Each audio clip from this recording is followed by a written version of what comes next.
नमस्कार दोस्तों, स्वागत है आपका हमारे YouTube चैनल अल्फा रेजिमेंट में और आपके साथ मैं हूँ यशी दुबे। हमारे चैनल के जरिए हम अलग अलग डिफेंस से जुड़ी अपडेट आप तक पहुँचाते हैं और कोशिश करते हैं आपको सटीक और सही जानकारी दें। तो आज की इस वीडियो में हम बात करेंगे डिफेंस की टॉप 5 खबरों के बारे में।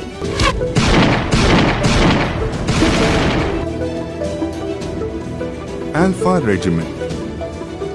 Earn uniform, earn respect. Presents Defense News.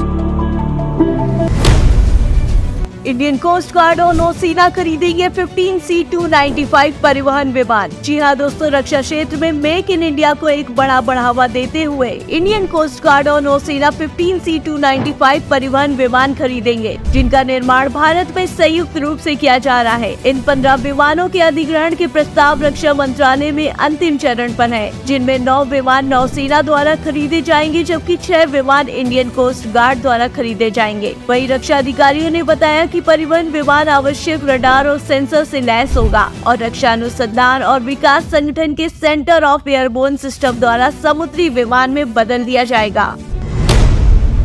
विदेश मंत्री एस जयशंकर का बयान, कहा ऑस्ट्रेलिया भारत नेतृत्व संवाद में भरोसे का पुल हुआ तैयार।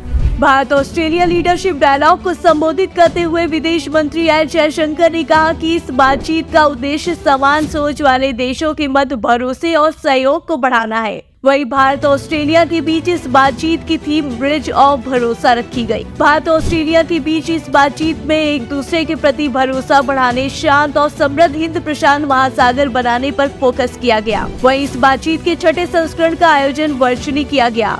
इस दौरान अपने संबोधन में विदेश मंत्री एस जयशंकर ने कहा कि भारत ऑस्ट्रेलिया डायलॉग इस मुश्किल विश्व में समान सोच वाले देश भारत और ऑस्ट्रेलिया के बीच का भरोसा और विश्वास का प्रतीक है। कतर की अदालत ने मौत की सजा के खिलाफ पूर्व भारतीय नौसेना कर्मियों की अपील की स्वीकार। कतर में 8 भारतीय पूर्व नौसेना कर्मियों को दी गई मौत की सजा के खिलाफ भारत द्वारा दायर अपील को अदालत ने स्वीकार कर लिया है। सूत्रों के मुताबिक कतर की अदालत ने 8 पूर्व भारतीय नौसैनिकों की अपील दस्तावेज को स्वीकार कर लिया है। दरअसल कतर में 8 भारतीय पूर्व नौसेना कर्मियों को दी गई मौत की सजा के खिलाफ भारत की ओर से अपील दायर की गई थी। वहीं विदेश मंत्रालय ने 9 नवंबर को कहा था कि फैसला गोपनीय बना हुआ है और मामले में अपील दायर की गई है। भारत 1.4 लाख करोड़ रुपए की 3 मेगा रक्षा परियोजनाओं को शुरू करने के लिए तैयार। जी हाँ दोस्तों, भारत अब 3 बड़ी स्वदेशी परियोजनाओं को प्रारंभिक मंजूरी देने के लिए तैयार है।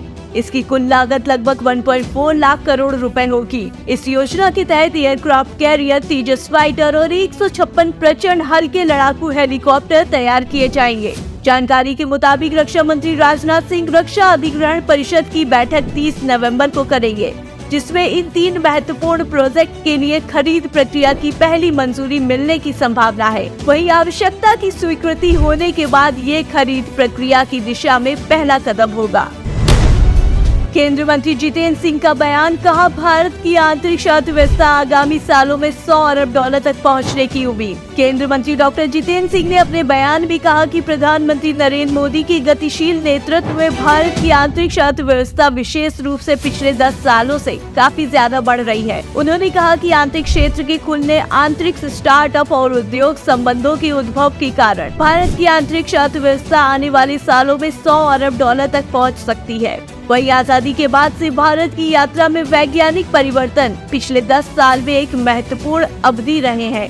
तो दोस्तों, आज की ये टॉप 5 खबरों में बस इतना ही। अगर आपको हमारा ये वीडियो पसंद आया हो तो हमारे चैनल अल्फा रेजिमेंट को सब्सक्राइब करना ना भूलें। हम आपसे मुलाकात करेंगे अपने अगले वीडियो में। तब तक के लिए जय हिंद, जय भारत।